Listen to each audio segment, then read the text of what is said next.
Hello student. आज हम लोग 10th क्लास का पहले चैप्टर से हम लोग स्टार्ट कर रहे हैं।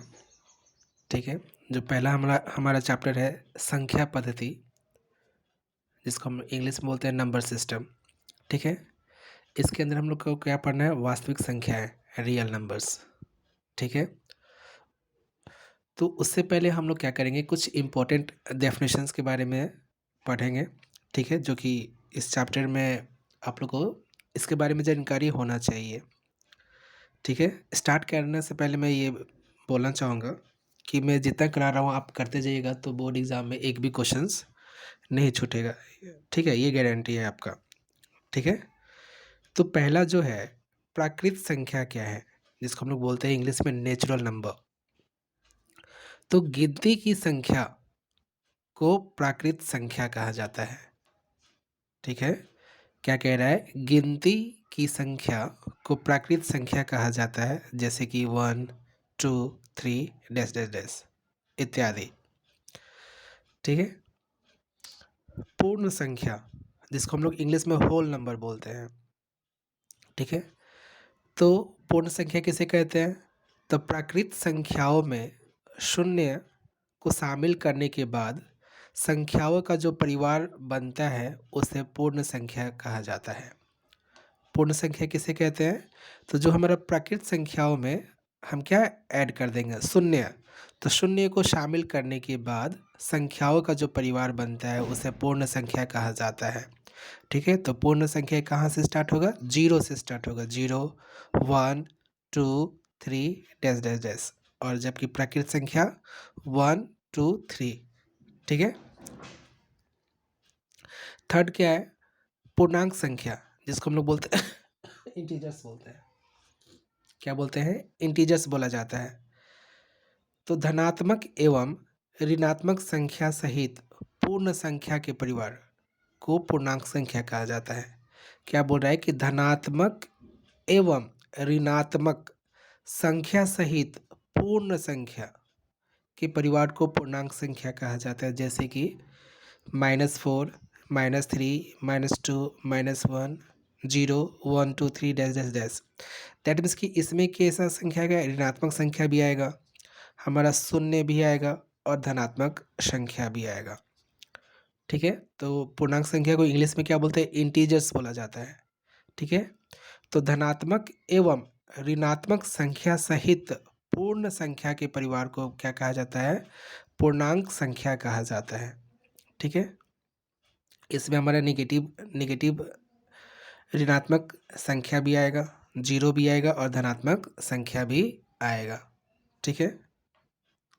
चलते हैं आगे। नेक्स्ट है सम संख्या, जिसको हम लोग इंग्लिश में बोलते हैं इवन नंबर। ठीक है। तो बोल रहा है क्या कि वे प्राकृत संख्याएं जो दो से विभाज्य हो उन्हें सम संख्या कहा जाता है। ठीक है। क्या बोल रहा है कि वे प्राकृत संख्याएं जो दो से विभाज्य हो उन्हें क्या कहते हैं? सम संख्या कहा जाता है, जैसे कि 2 4 6 8 डैश डैश डैश। अब जैसे मान लीजिए कि 24 है। ठीक है। अभी 2 से डिवाइड हो जाएगा, कितना बार में कटेगा? 12 बार में। दैट मीन्स कि ये 2 से डिविजिबल है, विभाज्य है। दैट मीन्स कि 24 से क्या हुआ? एक सम संख्या हुआ। तो क्या याद रखिएगा? वी प्राकृत संख्याएं जो दो से विभाज्य हो उन्हें सम संख्याएं कहा जाता है। ठीक है। उदाहरण में क्या हो जाएगा? 2 4 6 8। ठीक है। अब क्या है? विषम संख्या, जिसको हम लोग इंग्लिश में बोलते हैं ऑड नंबर। क्या बोला जाता है? Odd number. तो वे प्राकृत संख्या जो दो से विभाज्य नहीं होती है उन्हें विषम संख्याएं कहा जाता है। क्या कह रहा है? कि वे प्राकृत संख्या जो दो से विभाज्य नहीं होती है उन्हें विषम संख्याएं कहा जाता है, जैसे कि 1 3 5 7। अभी जितने भी जो नंबर है ये 2 से डिविजिबल नहीं है, तो ये सब क्या हुआ? विषम संख्या होगा। ठीक है। अब बात करते हैं अभाज्य संख्या। इम्पोर्टेंट है, डाकली आपसे पूछ लेगा, 4 ऑप्शन दे देगा कि इसमें से आपको ढूंढना होगा कि अभाज्य संख्या कौन सा है। ठीक है। तो अभाज्य संख्याएं या इसी को बोलते हैं रोड, जिसको इंग्लिश में बोलते हैं प्राइम नंबर्स। ठीक है। तो कहते किसको है? देखिए, एक से बड़ी वे सभी संख्याएं जो स्वयं एवं एक को छोड़कर किसी दूसरी संख्या से विभाज्य ना हो। ठीक है, क्या कह रहा है कि एक से बड़ी वे सभी संख्याएं, ध्यान रखिएगा, एक से बड़ी वे सभी संख्याएं, ठीक है, जो स्वयं एवं एक को छोड़कर किसी दूसरी संख्या से विभाज्य ना हो, उसे रूढ़ या अभाज्य संख्या कहलाती है। जैसे कि 2 है, तो 2 क्या है आपका, सिर्फ एक से विभाज्य है और किससे विभाज्य, 2 से है। तो एक और खुद को छोड़कर किसी और संख्या से तो ये विभाज्य नहीं है, इसलिए क्या हुआ, अभाज्य संख्या हुआ।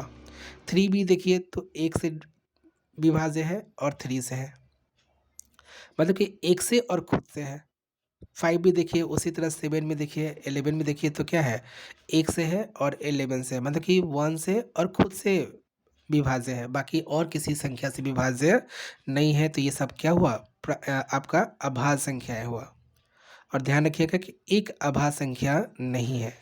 अक्सर हम लोग गलती कर देते हैं, जब भी अभाज्य संख्या से रिलेटेड क्वेश्चन आता है तो उसमें हम लोग एक को शामिल कर लेते हैं। ठीक है, अभी आएगा कहाँ, जिससे माध्य निकालने के लिए आ जाता है कि प्रथम 5 अभाज्य संख्याओं का माध्य निकालिए, तो हम लोग कहाँ से स्टार्ट कर लेते हैं, 1 से स्टार्ट कर लेते हैं, जो कि गलत हो जाता है। तो ध्यान रखिएगा कि 1 अभाज्य संख्या नहीं है।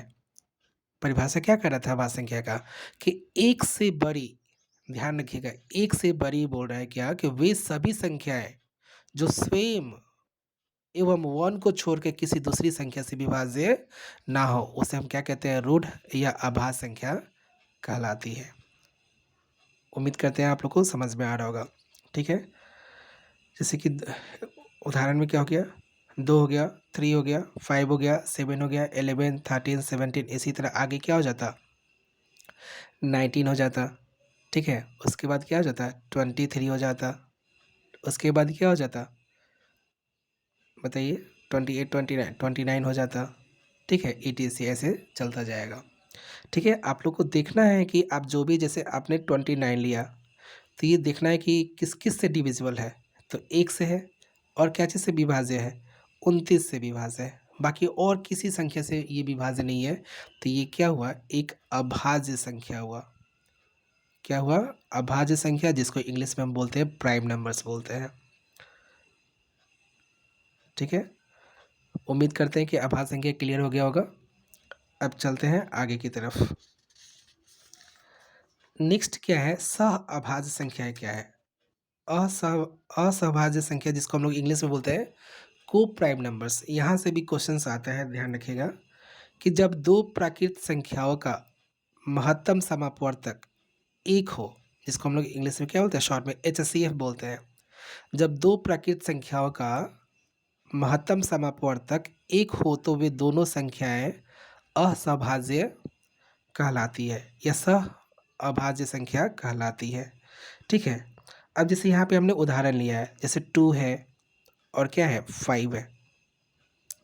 ठीक है, तो 2 और 5 में देखिए, अगर आप 2 को तोड़िएगा तो 2 किससे किससे डिविजिबल है, 1 से है, और किससे है, 2 से है, और किसी से है क्या। अगर इसी तरह 5 का आप अभाज्य गुणनखंड निकालिएगा तो ये 1 है और क्या है, 5 है। इन इन दोनों में देखिए तो सिर्फ क्या है, 1 कॉमन है, तो जो कॉमन होता है वही उसका HCF होता है। जो कॉमन होता है वही उसका क्या होता है, HCF होता है। ठीक है, तो ध्यान रखिए कि जब दो प्राकृत संख्याओं का मस, है ना, क्या हो, एक हो, तो वे दोनों संख्याएं असहभाज्य कहलाती है, जिसको हम लोग बोलते हैं को प्राइम नंबर्स बोलते हैं। ठीक है, जैसे कि हमने 4 और 9 ले लिया, तो जब हम 4 का जब अभाज्य गुणनखंड निकालेंगे, दैट मीन्स कि 4 को हम क्या लिख सकते हैं, 2, एक मिनट रुक जाइए, 1 इंटू 2 इंटू 2 लिख सकते हैं क्या। देखिए, जैसे 1 2 जा 2, 2 2 जा 4 लिख सकते हैं। इसी तरह 9 को देखिए आप, तो 1 3 इंटू 3। ठीक है, तो ये देखिए 1 3 जा 3 है, 3 3 जा 9, ऐसा कर सकते हैं। अब देखिए इन दोनों में कॉमन क्या है, तो दोनों में सिर्फ कॉमन क्या है, 1 है, और जो कॉमन होता है वही उसका मशा होता है, महत्तम समापवर्तक होता है, HCF। ठीक है, तो जब जब दो प्राकृत संख्याओं का मसा एक हो तो वे दोनों संख्याएं असभाज्य कहलाती है, जिसको हम बोलते हैं कोप्राइम। यहाँ से भी बहुत सारे क्वेश्चंस पूछ रखा है। जब हम लोग क्वेश्चन प्रैक्टिस करेंगे तो वहाँ हम क्वेश्चंस के साथ इसको देखेंगे। ठीक है, नेक्स्ट क्या है कि यौगिक या भाज्य संख्या है, जिसको हम बोलते हैं कंपोजिट नंबर्स। ठीक है, तो यहाँ पे भी ध्यान रखिए कि एक से बड़ी वे सभी संख्याएं जो स्वयं एवं एक को छोड़कर किसी दूसरी संख्या से भी भाज्य हो। ठीक है, क्या कह रहा है कि एक से बड़ी वे सभी संख्याएं जो स्वयं एवं एक को छोड़कर किसी दूसरी संख्या से भी क्या हो, भाज्य हो, उसे हम यौगिक या भाज्य संख्याएं कहलाती है। ठीक है, तो क्या अगर हम बात करें, जैसे उदाहरण 4 है, अगर उससे पहले अगर हम देखें जैसे 1, तो क्या पहली बात ये एक से बड़ी है क्या? नहीं है। क्या ये स्वयं और एक को छोड़कर, एक तो ही है, तो ये आपका भाज्य संख्या नहीं हुआ। 2 देखिए, 2 सिर्फ किससे भाज्य है? 1 और किससे है? 2 से है, तो ये भी नहीं हुआ। ठीक है, 3 देखिए, 1 से विभाज्य है और किससे है? 3 से है, तो ये भी नहीं हुआ। तो सबसे जो छोटी भाज्य संख्या होता है ना, वो 4 होता है, याद रखिएगा। ठीक है, यहाँ से भी बहुत बार क्वेश्चंस आ रखा है। आप अक्सर देखिएगा माध्य, जब माध्य पढ़ेंगे हम लोग तो वहाँ पे ये टर्म्स यूज़ हुआ रहेगा कि भाज्य संख्या और अभाज्य संख्या, या अभी इसमें आने वाले क्वेश्चंस प्रैक्टिस करेंगे उसमें हम लोग देखेंगे इस चीज़ को। ठीक है, तो सबसे जो छोटी भाज्य संख्या है वो क्या है? 4 से। क्यों है 4 भाज्य संख्या? कि देखिए ये 1 से भी भाज्य है, 2 से भी डिविजिबल है और 4 से भी डिविजिबल है। ठीक है, मतलब कि एक और खुद को छोड़कर किसी दूसरी संख्या से भी क्या है? विभाज्य है, इसलिए हम 4 को बोलेंगे क्या? भाज्य संख्या। इंग्लिश में क्या बोला जाता है? कंपोजिट नंबर्स बोलते हैं। जैसे इसी तरह मान लीजिए 12 ले लीजिए, तो 12 किससे किससे विभाज्य? 1 से है, किससे है? 2 से भी है, फिर किससे है? 3 से भी है, फिर किससे है? 4 से भी है, फिर किससे है? 6 से भी है, और खुद के टेबल से भी है। अब देखिए कि वो एक को और खुद को छोड़कर बाकी अदर संख्या से भी क्या है? विभाज्य है, इसलिए हम 12 को क्या कहेंगे? कि वो एक भाज्य संख्या है, जिसको हम बोलेंगे इंग्लिश में कंपोजिट नंबर। ठीक है, एक बार ठीक से फिर से देखते हैं परिभाषा। एक से बड़ी वे सभी संख्याएं जो स्वयं एवं एक को छोड़कर किसी दूसरी संख्या से भाज्य हो, उसे यौगिक या भाज्य संख्या कहलाती है। और अभी हम लोग जितने भी परिभाषा देख रहे हैं वो सभी इम्पोर्टेंट है। ठीक है, ये आपको इसके बारे में जानकारी होना चाहिए, नहीं तो आगे चल के आपसे क्वेश्चंस नहीं बनेगा। ठीक है, इसलिए आप लोग अच्छे से बारीकी से देखिएगा और इसको ना कॉपी में नोट करते चलिएगा और इसको बार बार देखिएगा, है ना? तो बेटर तरीके से समझ में आएगा। ठीक है, अब देखते हैं आगे। अब बात करते हैं परिमेय संख्या। ठीक है, यहाँ से क्वेश्चंस भर भर के आते हैं आपके एमसीक्यूज वगैरह में। ठीक है, तो बात करते हैं परिमेय संख्या। परिमेय संख्या जिसको हम बोलते हैं रेशनल नंबर्स। तो वे संख्याएं जो p बाई क्यू के रूप में हो, वे संख्याएं जो p बाई क्यू के रूप में हो, जहाँ p एवं q कोई पूर्णांक है। p एवं q क्या है? कोई पूर्णांक। तो याद होगा पूर्णांक में क्या था? धनात्मक भी था, ऋणात्मक भी था संख्या, और जीरो भी था। एवं q not equal to zero, इसको क्या बोलते हैं? q जो है, q क्या है? ये जो आपका हर में जो है वो नॉट इक्वल टू जीरो होना चाहिए। अगर जैसे ही अगर सपोज जीरो हो गया तो ये तो क्या हो जाएगा? अपरिभाषित हो जाएगा, अनडिफाइंड हो जाएगा। ठीक है, तो ध्यान रखिएगा कि वे संख्याएं जो p बाई क्यू के रूप में हो, जहाँ p एवं q कोई पूर्णांक है एवं q जीरो के बराबर नहीं हो, तो वे परिमेय संख्या कहलाती है। ठीक है, जैसे क्या 3/4 एक क्या है? परिमेय संख्या है। 7/1 क्या है? तो एक परिमेय संख्या है। 3/8 क्या है? तो एक परिमेय संख्या है। 2.7 है, तो आप 2.7 को आप कैसे लिख सकते हो? जैसे कि 2.7, तो आप क्या कर दो? 27 लिख दो, और ये पॉइंट हमको रिमूव करना है। तो पॉइंट रिमूव करने का क्या रूल होता है कि पॉइंट के बाद देखिए कि कितना कितना संख्या है? एक ठो है, कितना डिजिट है? एक है ना, तो आप 1 लिखिएगा और 1 पे एक जीरो दे दीजिएगा। अब देखिए ये p बाई क्यू के फॉर्म में आ गया, तो p बाई क्यू के फॉर्म में आ गया, दैट मीन्स कि ये 2.7 भी क्या है? एक एक परिमेय संख्या है। ठीक है, -3/5 भी क्या है, एक परिमेय संख्या है। अभी रूट के अंदर है 25 में 36, ठीक है। तो स्क्वायर रूट का रूल क्या होता है कि जैसे ये 25 है, तो 25 को क्या हम 5 इंटू 5 लिख सकते हैं क्या? ऑब्वियसली लिख सकते हैं। 36 को क्या 6 इंटू 6 लिख सकते हैं क्या? बिल्कुल लिख सकते हैं, ठीक है। अब इसमें देखिए कि स्क्वायर रूट का मतलब क्या होता है कि एक जैसे संख्या से, मतलब दो में से पेयर बनाया जाता है इसमें, सेम सेम संख्या का, सेम सेम अंक का, ठीक है। अब वहाँ से आप एक बाहर निकाल लीजिए 5, यहाँ से एक बाहर निकाल लीजिए क्या 6, तो 5/6 क्या हुआ, एक परिमेय संख्या हुआ, ठीक है। परिमेय संख्या का जो दशमलव प्रसार होता है या तो शांत होता है, शांत को ही हम लोग बोलते हैं क्या, टर्मिनेटिंग होता है, या अशांत को ही हम लोग बोलते हैं क्या, अनवसानी, ठीक है, आवर्ती। अशांत आवर्ती जिसको हम बोलते हैं नॉन टर्मिनेटिंग, रेकरिंग और रिपीटिंग होता है। आप ध्यान रखिएगा कि परिमेय संख्या का जो दशमलव प्रसार या तो शांत होता है या अशांत आवर्ती होता है। इसको हम अभी समझेंगे थोड़ा देर में कि ये शांत किसको बोलेंगे बोलेंगे अशांत आवर्ती किसको बोलेंगे, ठीक है। अब बात करते हैं क्या, अपरिमेय संख्या जिसको हम बोलते हैं इर्रेशनल नंबर, ठीक है।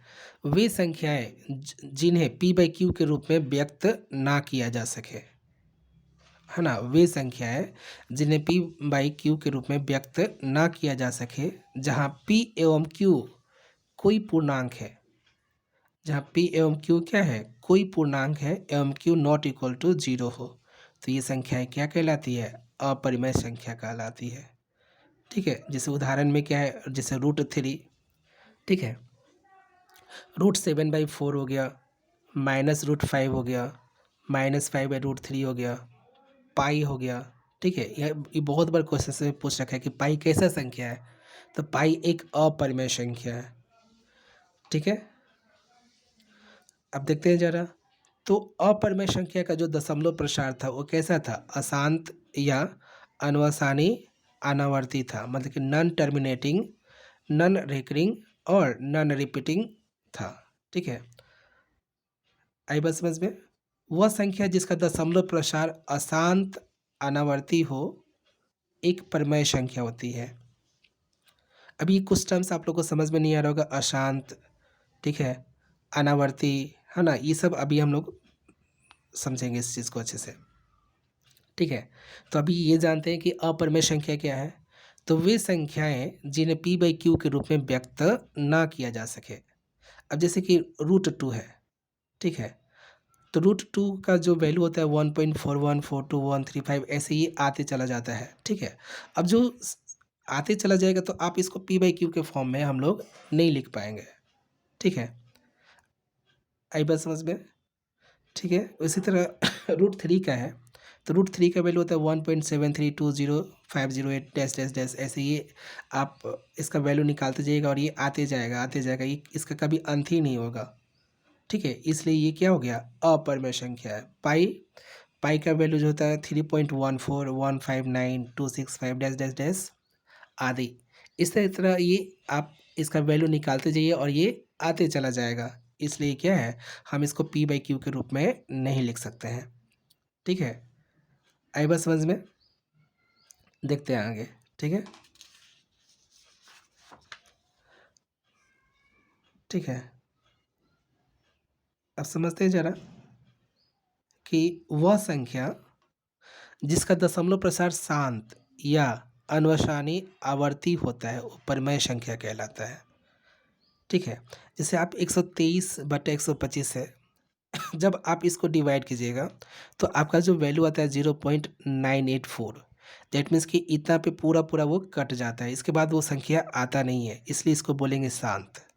क्या बोलेंगे, शांत बोलेंगे।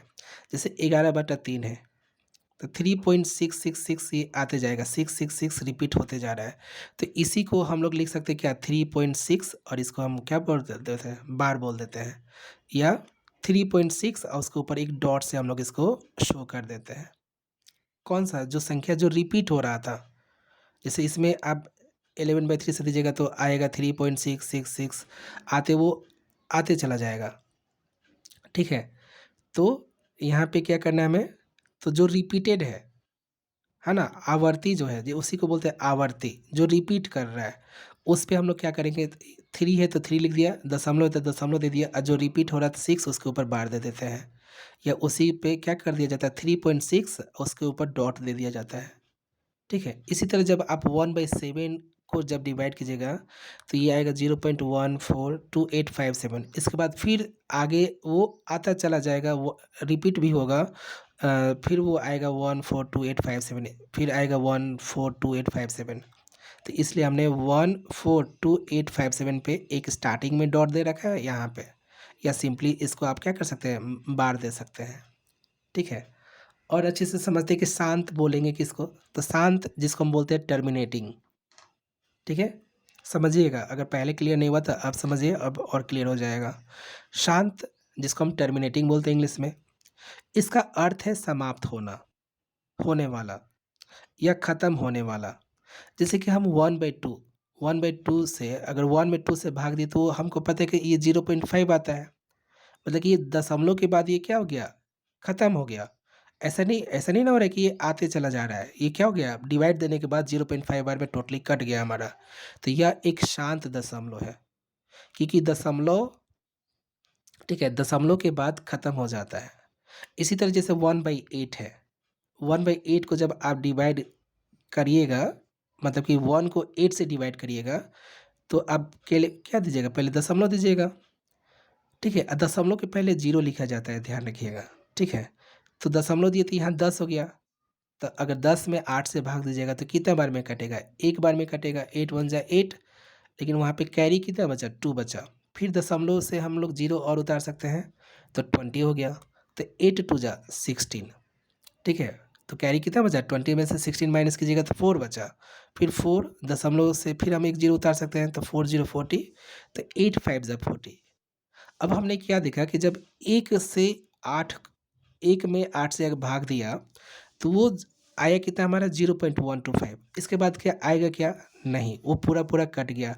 दैट मीन्स इस प्रकार के जो दशमलव प्रसार होते हैं ना, वो शांत कहलाता है, टर्मिनेटिंग, जिसका अर्थ क्या होता है, समाप्त होना। इसके बाद ये फर्दर वो आगे आएगा नहीं।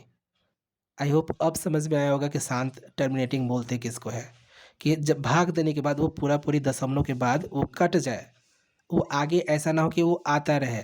ठीक है, वो क्या हो जाए, पूरा पूरी कट जाए, तो ऐसा हम इसको क्या बोलेंगे, शांत दशमलव बोलेंगे, टर्मिनेटिंग डेसिमल बोलेंगे। ठीक है, अब उसी तरह से देखिए कि अशांत नॉन टर्मिनेटिंग किसको बोलेंगे। ठीक है, तो जिनका दशमलव प्रसार भाग देने पर कभी समाप्त नहीं होता है, जिनका दशमलव प्रसार भाग देने पर कभी समाप्त नहीं होता है और अनंत तक चलता रहता है। जैसे कि हम 1 में 3 से भाग देंगे ना, तो 0.3333 ये 3333 आपका आता चला जाएगा अनंत तक। ठीक है, ये कभी समाप्त ही नहीं होगा।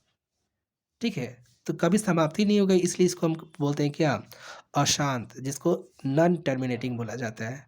उसी तरह जब हम पाई का वैल्यू निकालेंगे तो ये होगा 3.14159, ये भी क्या होगा, अनंत तक आता चला जाएगा। तो इस प्रकार के दशमलव प्रसार को बोलते हैं क्या, अशांत, जिसको नॉन टर्मिनेटिंग इंग्लिश में कहते हैं। आई होप शांत और अशांत समझ में आया होगा। एक बार इसको फिर से देख लेते हैं, शांत किसको बोलेंगे, तो जैसे 1/2 है, 2 से हमने 1 में भाग दिया तो हमारा 0.5 आया, मतलब कि दशमलव के बाद जो ये टोटली कट जा रहा है ना, ये ऐसा नहीं हो रहा कि ये आते जाएगा, ये क्या होगा, ये 1 डेसिमल प्लेस तक या 2 डेसिमल प्लेस या 3 डेसिमल या 4 डेसिमल प्लेस तक जाके ये क्या हो जाएगा, पूरा पूरा कट जाएगा, तो उसको हम बोलेंगे शांत। ठीक है, तो देखिए शांत जिसको हम बोलते हैं टर्मिनेटिंग, इसका अर्थ है समाप्त होने वाला या खत्म होने वाला। ठीक है, 1/2 0.5 या डिवाइड देने के बाद, तो यह एक शांत दशमलव है, क्योंकि दशमलव के बाद खत्म हो जाता है। आई बात समझ में। अशांत में जब आप भाग दीजिएगा तो ये क्या होता जाएगा, आते चला जाएगा ये, और ये अनंत तक चला जाएगा, ये कभी रुकेगा ही नहीं, तो इसको हम बोलेंगे अशांत दशमलव। ठीक है, उम्मीद करते हैं ये आया होगा आपको, अब क्लियर समझ में आया होगा। ठीक है, देखते हैं नेक्स्ट। ठीक है। अब टर्म्स क्या था हमारा? अशांत आवर्ती दशमलव। ठीक है, ये सब अच्छे से आप लोग समझिएगा, नहीं तो आप लोग परिमेय संख्या और अपरिमेय संख्या में आप लोग बहुत बड़ा आप गलती कर देंगे, यहाँ पे मिस्टेक होगा। इसलिए इस चीज़ को बारीकी से समझिएगा कि अशांत आवर्ती दशमलव बोलते किसको है। तो अशांत आवर्ती दशमलव जो है उसको बोलते हैं non terminating repeating decimal. Non terminating repeating decimal. इसमें क्या होता है, इसमें दशमलव के बाद अंकों का एक समूह, अंकों का क्या, एक समूह या अंक बार बार दोहराया जाता है। ठीक है, और ध्यान रखिएगा सबसे इम्पोर्टेंट बात क्या, कि जो भी अशांत आवर्ती दशमलव होते हैं ना, वे परिमेय संख्या होती है, वे परिमेय संख्या होती है। जैसे कि 1/3। ठीक है, जब हम 3 से भाग देंगे 1 में तो ये हमारा डिजिट क्या आएगा, 0.3333, ऐसे ये अनंत तक चला जाएगा।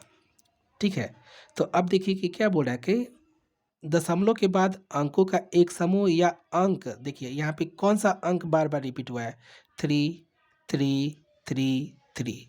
ठीक है, तो बहुत बारी कन्फ्यूजन होता है कि जब हम ये देखते हैं तो हम डायरेक्टली बोल देते हैं क्या कि ये अपरिमेय संख्या है, लेकिन ये गलत हो जाएगा। ये है क्या, परिमेय संख्याएं हैं। ध्यान रखिएगा कि अशांत आवर्ती दशमलव, आवर्ती मतलब क्या, वो रिपीट हो। जैसे 3 क्या हो रहा है, रिपीट हो रहा है ना, उसी को हिंदी में बोलते हैं आवर्ती। इसे हम लोग क्या कर सकते हैं कि 0 पॉइंट जो संख्या, जो अंक रिपीट हो रहा है ना, उसके ऊपर बार दे देते हैं, इसको रेकरिंग भी बोलते हैं। ठीक है, समटाइम्स आपसे यहाँ से क्वेश्चंस आ जाता है क्या कि आप 0.3 बार को, ठीक है, क्वेश्चन दे देगा कि 0.3 बार का वैल्यू क्या होगा। ठीक है, तो आप इसको क्या लिख सकते हो, 3, और जितने अंक पे बार होता है ना उतना बाई में 9 आ जाता है। ठीक है, अब इसको कट कर लीजिए, कट हो रहा है तो कट करिएगा, नहीं कट होगा तो अब देखिए हम 1/3 फिर आ गए वापस। दैट मीन्स कि हम ये सब संख्या को p/q के रूप में लिख सकते हैं। और जो भी संख्या p/q के रूप में होती है वो क्या कहलाती है, परिमेय संख्या कहलाती है, जिसको इंग्लिश में क्या बोला जाता है, रेशनल नंबर्स बोलते हैं हम लोग। आई होप अब ये समझ में आ रहा होगा आप लोगों को। इसी तरह जब हम 2 में 11 से भाग दिया तो यहाँ पे आया 0.181818, और ये अनंत तक चला जाएगा। तो यहाँ पे कौन सा अंक रिपीट कर रहा है, तो 18 नंबर। जैसे देखिए यहाँ 18, 18, 18, 18, इसी तरह आगे भी 18 18 आते चला जाएगा। तो यहाँ पे 18 क्या हो रहा है, रिपीट कर रहा है, इसलिए हम 0.18 उसके ऊपर क्या दे देंगे, रेकरिंग दे देंगे, या इसी को बार भी बोलते हैं। ठीक है, तो जब भी इस टाइप को हम लोग को देखेगा दिखे तो हम लोग क्या बोल देंगे कि ये क्या है, ये सब परिमेय संख्या है। अब इसी को हम लिख सकते हैं क्या, 0.18 रेकरिंग। ठीक है, अब इसका वैल्यू पूछ लेगा कि क्या होगा, तो आप क्या करिएगा, 18 18 लिखिएगा, और कितने अंक के ऊपर ये बार है, तो 2, तो 2 ठो 9 कर दीजिएगा। ठीक है, अब ये क्या कट रहा है क्या, तो कट रहा है, तो अब काटते वक्त ध्यान रखिएगा कि वैसा टेबल ढूंढिएगा जिससे दोनों कटे। जैसे 9 9 2 जा 18, और 9 1 जा 9 9 1 जा 9, क्या गया 2/11। समझ में आया कि हम ये सब संख्या को जो भी है ऐसा, इसको हम p/q के रूप में लिख सकते हैं। आई बात समझ में। इसी तरह यहाँ पे देखिए 0.727272, तो ये भी हमारा क्या होगा, एक परिमेय संख्या होगा, रेशनल नंबर होगा। ठीक है, तो एक बार फिर से देखिए कि अशांत आवर्ती दशमलव, जिसको हम बोलते हैं नॉन टर्मिनेटिंग रिपीटिंग डेसिमल, तो इसमें दशमलव के बाद अंकों का एक समूह या अंक बार बार दोहराया जाता है, बार बार दोहराया जाता है। देखिए दोहराया जा रहा है ना, यहाँ पे सिर्फ अंक दोहराया जा रहा था, अब यहाँ अंकों का समूह, जैसे 18 18 18 या 72 72 72, इससे आगे भी आप डिवाइड करिएगा ना तो 72 72 ऐसा आते चला जाएगा। तो इस प्रकार के संख्याएं हमारा परिमेय संख्या कहलाती है। आई बात समझ में। आप इस वीडियो को बार बार देखेंगे तो आपको और क्लियरली समझ में आएगा। ठीक है, अशांत अनावर्ती दशमलव अब देखते हैं। तो अशांत अनावर्ती दशमलव होता है क्या है, तो नॉन टर्मिनेटिंग, नॉन रिपीटिंग ठीक है, जिसको नॉन टर्मिनेटिंग, नॉन रिपीटिंग बोलते हैं। तो इसमें दशमलव के बाद अंक ना तो कभी रुकते हैं और ना ही कोई निश्चित पैटर्न दोहराते हैं। यहाँ पे क्या था कि एक निश्चित पैटर्न दोहराता है, 3 3 3, 18 18 18, 72 72 72, बट ऐसा इसमें हम लोग को देखने को नहीं मिलेगा। ठीक है, फिर से समझते हैं। इसमें दशमलव के बाद अंक ना तो कभी रुकते हैं और ना ही कोई निश्चित पैटर्न दोहराते हैं, और ये क्या कहलाता है? ये अपरिमेय संख्याएं होती हैं। क्या होती हैं? ये अपरिमेय संख्याएं होती है, जिसको हम बोलते हैं इरेशनल नंबर्स। उदाहरण क्या है? पाई। इसका वैल्यू देखिए तो 3.1415926535, ये क्या संख्या? आप डिवाइड करते जाइएगा आगे, ये वैल्यू आता चला जाएगा। मतलब कि ये क्या हो रहा है कि ना तो रिपीट हो रहा है और ना ही ख़त्म होने का नाम ले रहा है। तो इस प्रकार की संख्या को हम बोलते हैं क्या? अपरिमेय संख्या, या इसी को बोला जाता है क्या? अशांत अनावर्ती दशमलव, non terminating, non repeating decimal. ठीक है, इसी तरह जैसे √2 है, तो हम लोग पीछे देखे थे कि √2 क्या था? कि एक अपरिमेय संख्या है। ठीक है, तो इसका वैल्यू क्या होता है? 1.41421356 डैश डैश डैश, ये इसका वैल्यू आप निकालते जाइए, अनंत तक ये आते चला जाएगा। ना ये सेम संख्या कोई रिपीट, कोई निश्चित पैटर्न फॉलो कर रहा है। ठीक है, तो आप क्या इसको p/q के रूप में लिख पाइएगा? नहीं लिख पाइएगा, इसलिए √2 क्या है? अपरिमेय संख्या हो गया। √2 हो गया, √3 हो गया, √5 हो गया, √7 हो गया, ठीक है, √11 हो गया। तो ये सब क्या होगा? एक अपरिमेय संख्या है। और ध्यान रखिएगा, यहाँ से क्वेश्चंस पूछे जाते हैं आपके एग्जाम्स में। ठीक है, अब तीसरा उदाहरण देखते हैं। तो 1.23489 डैश डैश डैश, ये डैश डैश का मतलब क्या होता है? कि ये वैल्यू अनंत तक आते चला जाएगा। अब देखिए, या तो ये ना तो रिपीट कर रहा है, ना ही ये ख़त्म होने का नाम ले रहा है। तो इस प्रकार के दशमलव को बोलते हैं क्या? अशांत अनावर्ती दशमलव। और यही अशांत अनावर्ती दशमलव क्या होता है? अपरिमेय संख्या होता है। इसी तरह 25.755780 डैश डैश डैश, तो ये भी क्या हो गया? एक अपरिमेय संख्या है। तो आप लोग को अच्छे से परिमेय संख्या, अपरिमेय संख्या के बारे में जानकारी होना चाहिए। अब यहाँ से इसी बेसिस पे कुछ क्वेश्चंस आए हैं बोर्ड एग्जाम में, एक दो क्वेश्चंस देखते हैं। जैसे कि अब देखिए, जैसे संख्या है 2.13 113 113, है ना, 4 टाइम्स 13 डैश डैश डैश। तो ये बताइए, ये क्या ख़त्म होने का नाम ले रहा है क्या? नहीं ले रहा है। उस पर से क्या ये सेम फॉलो करेगा? कोई एक निश्चित पैटर्न फॉलो कर रहा है क्या? नहीं। अब देखिए, यहाँ पे एक था, यहाँ पे 2 ठो 1 हो गया, ये 3 ठो 1 हो गया। तो ये कोई निश्चित पैटर्न फॉलो नहीं कर रहा है। तो इस प्रकार की संख्या को हम क्या बोलेंगे? अपरिमेय संख्या। क्या बोलेंगे? अपरिमेय संख्या। अब जैसे आगे 11/15 का दशमलव प्रसार क्या होता है? शांत होगा कि अशांत होगा कि आवर्ती, या कोई नहीं? तो आप क्या करिएगा? आप अच्छे से डिवाइड दीजिए। 15 से किस में डिवाइड दीजिएगा? 11 में। तो आप क्या लीजिएगा? दशमलव बैठाइएगा। दशमलव बैठाइएगा तो आप एक जीरो उतार सकते हैं। ठीक है, अब कितना बार में कटेगा? देखिए, तब 15 छक 90 हो जाएगा, 15 7 है 105 हो जाएगा, तो 7 बार में जाएगा 105। कितना आया? 5 आया। फिर आप एक जीरो बैठा सकते हैं। 15 3 जा 45। ठीक है, फिर 5 आया, फिर जीरो, 15 3 जा 45। ठीक है, ये फिर क्या है? 5 आया। तो इसी तरह आप देखिएगा, 5 आते चला जाएगा, आते चला जाएगा। ठीक है, ये कभी ख़त्म ही नहीं होगा। आई बात समझ में? तो जो कभी ख़त्म ही ना हो, तो कैसा होता है? दशमलव प्रसार अशांत होता है। कैसा होता है? अशांत होता है।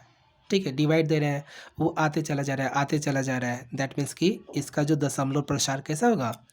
वो अशांत होगा। ठीक है, इसी तरह 17/24 है। आप 24 से 17 में क्या करिए? भाग दीजिए। तो दशमलव बैठेगा तो एक जीरो आप उतार सकते हैं।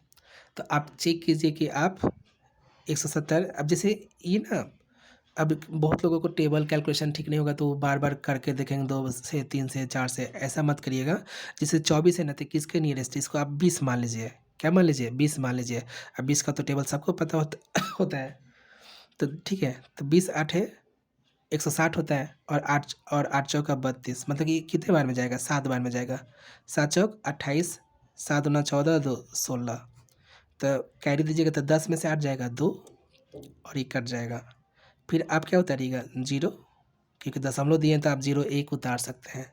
अब देखिए कि 24 से भाग देना है 20 में, लेकिन ये 20 क्या है? कम है, तो आप एक और 0 आपको उतारना पड़ेगा। तो जब भी लगातार 2 0 उतरता है ना, तो एक 0 आप यहाँ उतारिएगा और एक 0 आप यहाँ लिखिएगा, ठीक है? तो 7 बार में हमारा 168 आया था।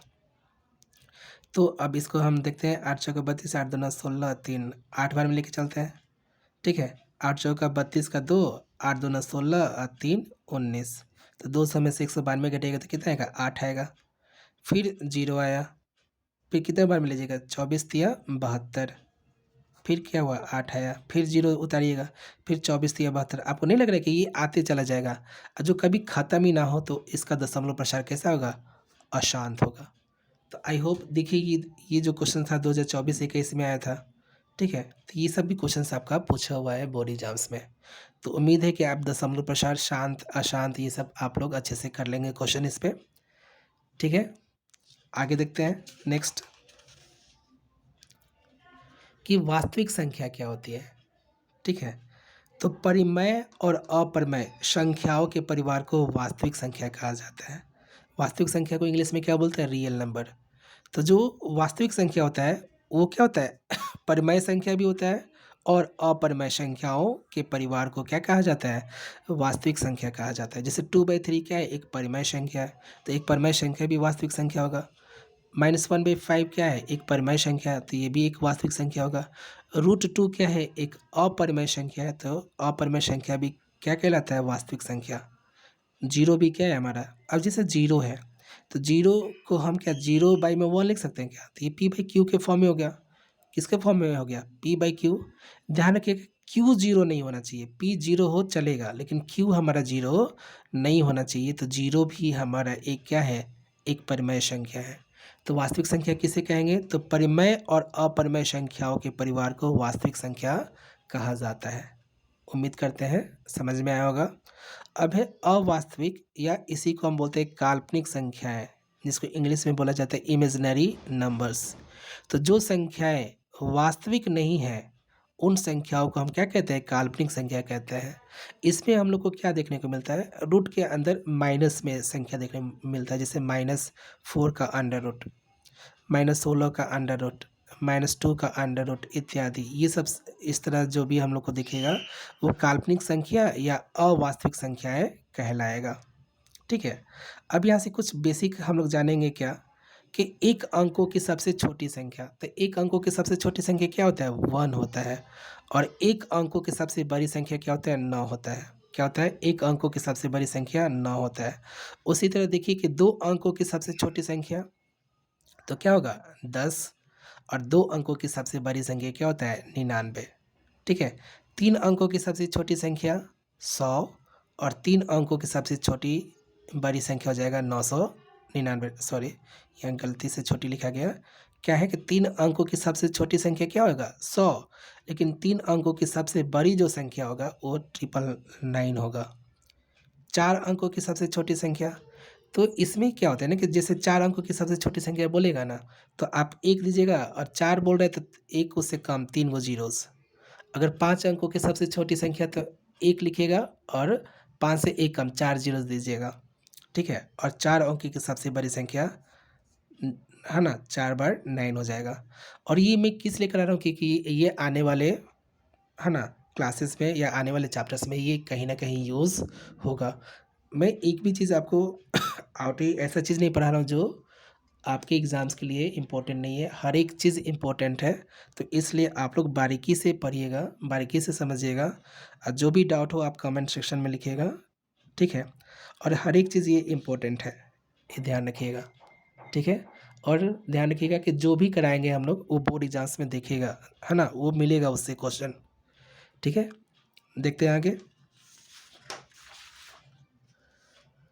अब यहाँ से कुछ और हम लोग ने क्या कर रखा है, जैसे कि 1 से 25 तक आभाज्य संख्याओं की संख्या, मतलब कि 1 से 25 तक में कितने आभाज्य संख्या आते हैं? तो टोटल 9 आता है, टोटल 9। अच्छा कौन कौन आ जाएगा, तो आपका 2 हो जाएगा, 3 हो जाएगा, 5 हो जाएगा, 7 हो जाएगा, ठीक है। आपका हो जाएगा क्या, 8 तो होगा नहीं, 9 भी नहीं होगा, 10 भी नहीं होगा, 11 हो जाएगा, 13 हो जाएगा, ठीक है, 14, 15, 16, 17, 17 हो जाएगा, 18, 19 हो जाएगा, 20, 21, 22, 23 हो गया, ठीक है, 24, 25 होगा नहीं। अब देखिए काउंट करिएगा, 1, 2, 3, 4, 5, 6, 7, 8, 9, समझे। तो एक से 25 तक जो है उसमें आभास संख्याओं की संख्या कितना होगा, 1 से 9, सॉरी 9 तक होगा।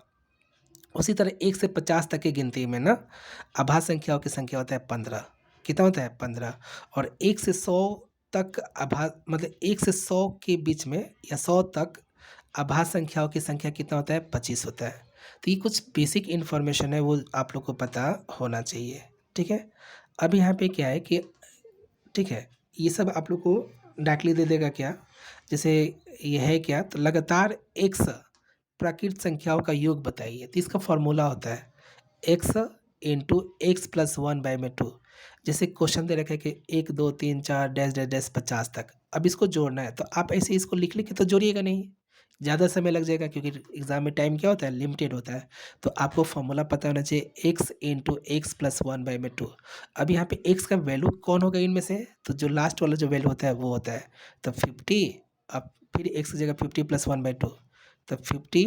अब पहले ब्रैकेट सॉल्व करते थे, 50 प्लस वन 51, 2 से काटे 25, और इसको मल्टीप्लाई कीजिएगा तो कितना आएगा, 1275। अगर ये फॉर्मूला नहीं पता है तो आप उसको लिखिएगा पहले 1 से 50 तक, फिर जोड़िएगा, और उतना समय एग्जाम में नहीं होता है। नेक्स्ट देखते हैं कि लगातार n तक विषम संख्याओं का योग क्या होता है। तो लगातार n तक विषम संख्याओं का योग को निकालने के लिए फॉर्मूला आता है n प्लस वन बाई में टू का होल स्क्वायर। जैसे कि देखिए लगातार मतलब कि 1, 3, 5, 7 डैश डैश डैश 15, ठीक है, ये विषम संख्या है। अब इन सभी का योग निकालना है, तो डायरेक्टली आप क्या करिएगा, एन की जगह 15 रखिएगा, आप प्लस वन बाई में टू, तो 16 बाई में टू कट कीजिएगा 8, 8 का स्क्वायर 64। अब आप 1 से 15 तक अपने से विषम संख्या लिख लीजिए, जोड़िए, आपका आएगा क्या, 64।